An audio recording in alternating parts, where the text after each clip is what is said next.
Hi hello ವೀಕ್ಷಕರೇ, ನಮಸ್ಕಾರ ನಿಮ್ಮೆಲ್ಲರಿಗೂ. Welcome to drive in kitchen. Drive in ಕಿಚನ್ಗೆ ಆತ್ಮೀಯ ಪ್ರೀತಿಯ ಸ್ವಾಗತ. ವೀಕ್ಷಕರೇ, ಮೊದಲನೇದಾಗಿ ಯಾರೆಲ್ಲ ಈ ವಿಡಿಯೋ ನೋಡ್ತಾಯಿದ್ರು ತಮ್ಮೆಲ್ಲರಿಗೂ ಡ್ರೈವ್ ಇನ್ ಕಿಚನಿಂದ ಹಾಗೂ ನನ್ನ ಕಡೆಯಿಂದ ನಿಮಗೆ ಧನ್ಯವಾದ. ಬನ್ನಿ ವೀಕ್ಷಕರೇ, ಹಾಗಿದ್ರೆ ಇವತ್ತಿನ ಸ್ಪೆಷಲ್ ರೆಸಿಪಿ ಡ್ರೈವ್ ಇನ್ ಕಿಚನಲ್ಲಿ ಏನು ಅಂತ ನೋಡ್ಕೊಂಡು ಬರೋಣ. ವೀಕ್ಷಕರೇ, ನಾನಾ ಥರದ ರೆಸಿಪಿಗಳನ್ನು ನೀವು ಚಪಾತಿಯಲ್ಲಿ ಕರಿ ಅಥವಾ ಬಾಜಿ ಪಲ್ಯಗಳನ್ನು ಮಾಡ್ಕೊಂಡಿರ್ತೀರ. ವೀಕ್ಷಕರೇ, ನಾವು ಇವತ್ತಿಲ್ಲಿ ಸ್ವಲ್ಪ ಕಾಯಿ ಚಟ್ನಿ ಹಾಗೆ ಒಂದು 3 ತರಕಾರಿನ ಬಳಸ್ಕೊಂಡು ವೀಕ್ಷಕರೇ ತರಕಾರಿ ಪಲ್ಯನ ಮಾಡ್ತಾಯಿದ್ದೀವಿ. ತುಂಬ ಟೇಸ್ಟಿಯಾಗಿದೆ.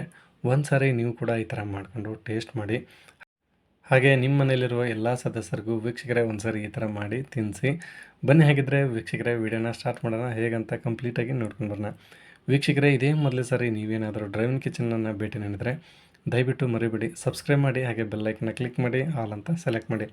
ವೀಕ್ಷಕರೇ, ನಾನು ಮೊದಲದಾಗಿ ಸ್ವಲ್ಪ ಒಗ್ಗರಣೆಗೆ ಕರಿಬೇವನ್ನು ತೊಗೊಂಡಿದ್ದೇನೆ. ಹಾಗೆ ಇದರ ಜೊತೆಗೆ ರುಚಿಗೆ ಗಮಕ್ಕೆ ಸ್ವಲ್ಪ ಕೊತ್ತಂಬರಿ. ನಾನಿಲ್ಲಿ 3 ತರಕಾರಿನ ತೊಗೊಂಡಿದ್ದೀನಿ ವೀಕ್ಷಕರೇ. ಮೊದಲದಾಗಿ ಒಂದು 2 ಆಲೂಗಡ್ಡೆಯನ್ನು ನಾನು ಸಿಪ್ಪೆ ಸುಲಿದು ನೀಟಾಗಿ ತೊಳೆದು ಈ ಥರ ಕಟ್ ಮಾಡಿ ಇಟ್ಕೊಂಡಿದ್ದೇನೆ. ಕ್ಯಾರೆಟ್ ಕೂಡ 1 ಕ್ಯಾರೆಟ್ ತೊಗೊಂಡಿದ್ದೇನೆ. ಬೀನ್ಸು 1 ಹಿಡಿಯಷ್ಟು ವೀಕ್ಷಕರೇ, ಅದು ಕೂಡ ಚಿಕ್ಕದಾಗಿ ಕಟ್ ಮಾಡಿ ಇಟ್ಕೊಂಡಿದ್ದೇನೆ. ಒಗ್ಗರಣೆಗೆ ಮತ್ತು ಈರುಳ್ಳಿ ತೊಗೊಂಡಿದ್ದೇನೆ. ಹುಳಿಗೋಸ್ಕರ 1 ಟೊಮೊಟೊ ತೊಗೊಂಡಿದ್ದೇನೆ. ವೀಕ್ಷಕರೇ, ಈಗ ಚಟ್ನಿಗೋಸ್ಕರ ಸ್ವಲ್ಪ ಖಾರವಾಗಿ ಮಾಡ್ತಾಯಿದ್ದೀನಿ. ಸ್ವಲ್ಪ ಕಾಯಿನ ಹೆಚ್ಚಿಟ್ಕೊಂಡಿದ್ದೇನೆ.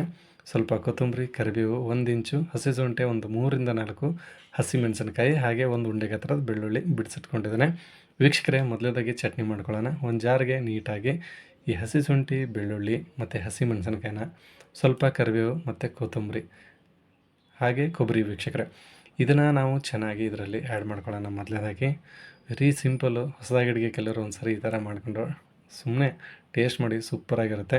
ಫೈನಲಾಗಿ ಸ್ವಲ್ಪ ಜೀರಿಗೆನ ಹಾಕ್ಕೊಳ್ತಾ ಇದ್ದೀನಿ. ರುಚಿಗೆ ತಕ್ಕಷ್ಟು ಉಪ್ಪು, ಒಂದು ಅರ್ಧ ಟೇಬಲ್ ಸ್ಪೂನ್ ಆಗೋಷ್ಟು. ಇದಕ್ಕೆ ಕ್ವಾಂಟಿಟಿನ ನೋಡಿಕೊಂಡು ಸ್ವಲ್ಪ ನೀವು ನೀರನ್ನು ಹಾಕ್ಕೊಂಡು ಈ ಥರ ಚೆನ್ನಾಗಿ ಪೇಸ್ಟ್ ಮಾಡ್ಕೊಳ್ಳಿ. ಜಾಸ್ತಿ ನೀರು ಬೇಡ ವೀಕ್ಷಕರೇ, ನೀವು ನೀರು ಹಾಕ್ದೇ ಮಾಡಿಕೊಂಡ್ರೆ ಇನ್ನೂ ಚೆನ್ನಾಗೇ ಇರುತ್ತೆ. ಫೈನಲಾಗಿ ಇಷ್ಟ ಆದರೆ ಸಾಕು. ಈಗ ಪಲ್ಯಗೆ ಒಗ್ಗರಣೆನ ಹೇಗೆ ಮಾಡೋದಂತ ನೋಡ್ಕೊಳ್ಳೋಣ. ಒಂದು ಪ್ಯಾನ್ಗೆ ಸರಿಯಾಗಿ 1ರಿಂದ 1.5 ಚಮಚಗೋಷ್ಟು ಎಣ್ಣೆ ಹಾಕಿ, ಎಣ್ಣೆ ಚೆನ್ನಾಗಿ ಕಾದಾದಮೇಲೆ ಒಂದು ಹಾಫ್ ಟೇಬಲ್ ಸ್ಪೂನ್ ಆಗೋಷ್ಟು ಸಾಸಿವೆ ಕಾಳು, ಅದೇ ಪ್ರಮಾಣದಲ್ಲೇ ಸ್ವಲ್ಪ ಜೀರಿಗೆ, ಹಾಗೆ ಸ್ವಲ್ಪ ಕರಿಬೇವಿನ ಎಲೆಗಳು ವೀಕ್ಷಕರೇ. ಸಪ್ರೇಟಾಗಿ ನಾವು ಕಟ್ ಮಾಡಿ ಇಟ್ಕೊಂಡಿರೋ ತರಕಾರಿಯಲ್ಲಿ ಈ ಈರುಳ್ಳಿ ವೀಕ್ಷಕರೇ, ಅದನ್ನು ಆ್ಯಡ್ ಮಾಡ್ಕೊಳ್ತಾ ಇದ್ದೀನಿ. ಇದನ್ನ ಸರಿಯಾಗಿ ಒಂದು 20ರಿಂದ 25 ಸೆಕೆಂಡು ಬರೀ ಗೋಲ್ಡನ್ ಕಲರ್ ಬ್ರೌನ್ ಬರೋವರೆಗೂ ಫ್ರೈ ಮಾಡಿಕೊಂಡ್ರೆ ಸಾಕಾಗುತ್ತೆ. ಸ್ಟವ್ ಮಾತ್ರ ಮೀಡಿಯಮ್ ಫ್ಲೇಮಲ್ಲೇ ಇರಲಿ ವೀಕ್ಷಕರೇ, ತುಂಬ ಟೇಸ್ಟ್ ಆಗುತ್ತೆ ಅಡುಗೆ. ಮೀಡಿಯಮ್ ಫ್ಲೇಮಲ್ಲೇ ಅಡುಗೆನ ಮಾಡ್ಕೊಳ್ಳಿ.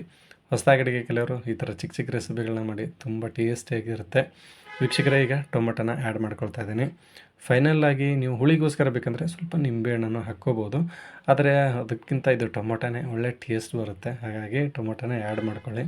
ನೋಡಿ ವೀಕ್ಷಕರೇ, ಫೈನಲಾಗಿ ಇದು ಕೂಡ ಇಷ್ಟು ಫ್ರೈ ಆದರೆ ಸಾಕು. ಈಗ ಬರೀ ತರಕಾರಿಗಳನ್ನು ನಾವು ಆ್ಯಡ್ ಮಾಡ್ಕೊಳ್ಳೋಣ. ಮೊದಲನೇದಾಗಿ ಆಲೂಗಡ್ಡೆ, ಹಾಗೆ ಕ್ಯಾರೆಟು ಮತ್ತು ಬೀನ್ಸು.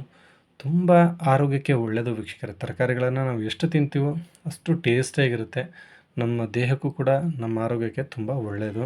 ಈಗ ಫೈನಲಾಗಿ ತರಕಾರಿನೂ ಇಷ್ಟು ಮಿಕ್ಸ್ ಮಾಡಿಕೊಂಡ್ರೆ ಸಾಕಾಗುತ್ತೆ ವೀಕ್ಷಕರೇ. ಈಗ ಇದಕ್ಕೆ ಸ್ವಲ್ಪ ಮಸಾಲೆ ಪದಾರ್ಥಗಳಲ್ಲಿ ಒಂದು 2 ಟೇಬಲ್ ಸ್ಪೂನ್ ಆಗೋಷ್ಟು ನಾನು ಖಾರದ ಪುಡಿನ ಹಾಕ್ಕೊಳ್ತಾ ಇದ್ದೀನಿ. ನೀವು ಬೇಕಾದರೆ ಹಸಿಮೆಣಸಿನಕಾಯಿ ಹಾಕ್ಕೋಬೋದು ವೀಕ್ಷಕರೇ. ಅರ್ಧ ಟೇಬಲ್ ಸ್ಪೂನ್ ಆಗೋಷ್ಟು ಗರಂ ಮಸಾಲೆ ಹಾಕ್ಕೊಳ್ತಾ ಇದ್ದೀನಿ. ಹಾಗೆ ಒಂದು ಅರ್ಧ ಟೇಬಲ್ ಸ್ಪೂನ್ ಆಗೋಷ್ಟು ಅರಿಶಿಣ ಪುಡಿ. ವೀಕ್ಷಕರೇ, ಈಗ ಫೈನಲಾಗಿ ರುಚಿಗೆ ತಕ್ಕಷ್ಟು ಉಪ್ಪು ನಾನೊಂದು 3/4 ಟೇಬಲ್ ಸ್ಪೂನ್ ಆಗೋಷ್ಟು ಹಾಕ್ಕೊಳ್ತಾ ಇದ್ದೀನಿ. ಕೊನೆಯದಾಗಿ ಸ್ವಲ್ಪ ಕೊತ್ತಂಬರಿ ಹಾಕ್ಕೊಂಡು ಸ್ವಲ್ಪ ನೀರನ್ನು ಹಾಕ್ಕೊಳ್ಳಿ. ಒಂದು ಅರ್ಧ ಗ್ಲಾಸ್ ಅಷ್ಟು ಸಾಕಾಗುತ್ತೆ ನೀರು ಹಾಕಿದರೆ. ಇವಾಗ ಇದನ್ನು ನಾವು ಚೆನ್ನಾಗಿ ಮಿಕ್ಸ್ ಮಾಡಿ ವೀಕ್ಷಕರೇ, ಇದನ್ನು ಕಮ್ಮಿ ಅಂತಂದರೂ ನೀವು ಒಂದು 5ರಿಂದ 6 ನಿಮಿಷ ಚೆನ್ನಾಗಿ ಮೀಡಿಯಮ್ ಫ್ಲೇಮಲ್ಲೇ ಬೇಯಿಸ್ಕೋಬೇಕು. ಚೆನ್ನಾಗಿರುತ್ತೆ, ಒಳ್ಳೆ ಟೇಸ್ಟ್ ಬರುತ್ತೆ ವೀಕ್ಷಕರೇ. ನೋಡಿ, ಫೈನಲ್ಲಾಗಿ ನಾವಂತರೂ ಒಂದು 5-6 ನಿಮಿಷ ಬೇಯಿಸ್ಕೊಂಡಿದ್ದೇವೆ. ಹಾಗಾಗಿ ನೀವು ಕೂಡ ಇಷ್ಟೇ ಬೇಯಿಸ್ಕೊಳ್ಳಿ. ನಿಮಗೂ ಗೊತ್ತಾಗುತ್ತೆ ಮಾಡುವಾಗ, ನೋಡ್ಕೊಂಡು ಬೇಕಾದರೆ ಈ ಥರ ಮಾಡ್ಕೊಳ್ಳಿ ವೀಕ್ಷಕರೇ. ಈಗ ಫೈನಲ್ಲಾಗಿ ಈ ಬಾಜಿ ರೆಡಿಯಾಗಿದೆ. ಬನ್ನಿ ನಾವು ಪ್ಲೇಟಿಗೆ ಸರ್ವ್ ಮಾಡಿಕೊಂಡು ಟೇಸ್ಟ್ ಮಾಡೋಣ. ನೋಡಿ ವೀಕ್ಷಕರೇ, ಮೊದಲನೇದಾಗಿ ಚಟ್ನಿನ ಬಡಿಸ್ಕೊಳ್ತಾ ಇದ್ದೀವಿ.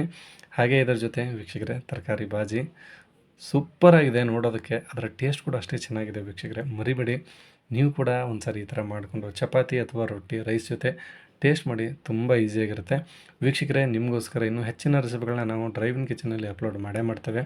ಅದಕ್ಕೆ ನಿಮ್ಮ ಸಹಕಾರ ತುಂಬಾ ಮುಖ್ಯ. ಇನ್ನೂ ನೀವೇನಾದರೂ ಡ್ರೈವ್ ಇನ್ ಕಿಚನನ್ನು ಸಬ್ಸ್ಕ್ರೈಬ್ ಆಗಿಲ್ಲ ಅಂದರೆ ಸಬ್ಸ್ಕ್ರೈಬ್ ಮಾಡಿ, ಹಾಗೆ ಬೆಲ್ಲೈಕನ್ನ ಕ್ಲಿಕ್ ಮಾಡಿ, ಆಲ್ ಅಂತ ಸೆಲೆಕ್ಟ್ ಮಾಡಿ. ಈ ಥರ ಮಾಡಿದ್ರೆ ಡ್ರೈವ್ ಇನ್ ಕಿಚನಲ್ಲಿ ಅಪ್ಲೋಡ್ ಆಗೋ ಪ್ರತಿಯೊಂದು ವಿಡಿಯೋ ಮೊದಲೇ ನೋಟಿಫಿಕೇಷನ್ ನಿಮಗೆ ಬರುತ್ತೆ. ಈ ವಿಡಿಯೋ ನೋಡೋದಕ್ಕೆ ಧನ್ಯವಾದ.